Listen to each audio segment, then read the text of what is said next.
கடந்த 2 நாட்களாக தொடர்ந்து சுற்றுப்பயணத்தில் இருக்கிறேன். சொல்ல போனால் ஒரு 7 நாளாக தொண்டை சரியில்லை, குரல் இல்லை.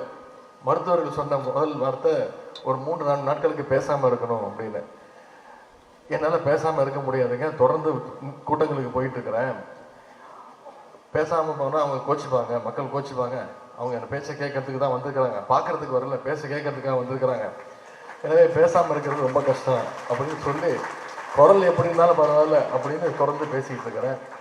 எனவே இன்னைக்கு இந்த நிகழ்ச்சியில் கலந்து கொண்டு உங்களை எல்லாம் சந்திப்பதில் எனக்கு கூடுதல் மகிழ்ச்சி. ஆனால் சேகர் பாபு அவர் சொன்னாங்க, இன்னைக்கு முதல் நிகழ்ச்சியாக உங்களை சந்திக்க வந்திருக்கேன்னு. முதல் நிகழ்ச்சி கிடையாது, ஒரே நிகழ்ச்சி இந்த நிகழ்ச்சி தான். இதன் பிறகு என்னுடைய இல்லத்திற்கு சென்று அங்கே இருக்கக்கூடிய கழக உடன்பிறப்புகள் அவங்களை எல்லாம் சந்தித்து அவங்களுடைய வாழ்த்துக்களை பெற இருக்கின்றேன். எனவே வந்திருக்கக்கூடிய பயனாளிகள் உங்கள் அத்தனை பேருக்கும் என்னுடைய வாழ்த்துக்கள். இன்னைக்கு இந்த நலத்திட்டங்களை நீங்கள் பெற்றிருக்கிறீங்க. கிழக்கு மாவட்டத்தின் சார்பாக சேகர் பாபுடைய ஏற்பாட்டில் நலத்திட்ட உதவியை நீங்கள் பெற்றிருக்கிறீங்க. இதன் மூலம் நீங்கள் பயன்பெற்று நாளைக்கு 10 பேருக்கு இந்த நலத்திட்ட உதவிகளை நீங்கள் வழங்குகின்ற அந்த நிலைக்கு நீங்கள் உங்களை உருவாக்கி கொள்ள வேண்டும். அதற்கு நம்முடைய அரசும் நம்முடைய தலைவர் அவர்களும் உங்களுக்கு துணை நிற்பார்கள். அந்த சேகர் பாபு அவர்கள் எப்பொழுதுமே உங்களுக்கு துணை நிற்பார்கள்.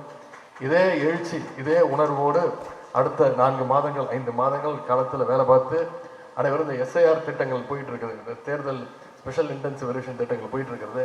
அதில் உங்களுடைய வாக்குகளை முதல்ல நீங்கள் உறுதி செய்து கொள்ள வேண்டும். உங்களுடைய உறவினர்கள், உங்களுடைய நண்பர்கள் வாக்குகளை எல்லாம் நீங்கள் உறுதி செய்து கொள்ள வேண்டும். அந்த பணியில் கிழக்கு மாவட்டம் சிறப்பாக அண்ணன் சேகர் பாபு தலைமையில் சிறப்பாக செயல்பட்டு கொண்டிருக்கிறது என்ற செய்தி வந்து கொண்டிருக்கிறது.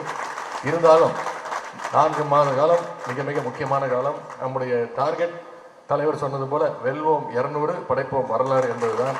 அதுவே என்னுடைய பிறந்தநாள் வேண்டுகோள் செய்தியாக வைத்து அந்த 200 தொகுதிகளில் இந்த கிழக்கு மாவட்டத்தில் இருக்கக்கூடிய அனைத்து தொகுதிகளையும் நம்முடைய சட்டமன்ற தேர்தலில் நம்முடைய மதச்சார்பற்ற முற்போக்கு கூட்டணி வெற்றி வெற்றி வெற்றி என்பதை பெற வேண்டும். அது ஒன்றே நம்முடைய இலக்கு என்று கூறிக்கொண்டு வாய்ப்பளித்த அந்த சேகர் பாபு அவர்களுக்கு மீண்டும் என்னுடைய நன்றியை தெரிவித்து விடைபெறுகின்றேன். நன்றி, வணக்கம்.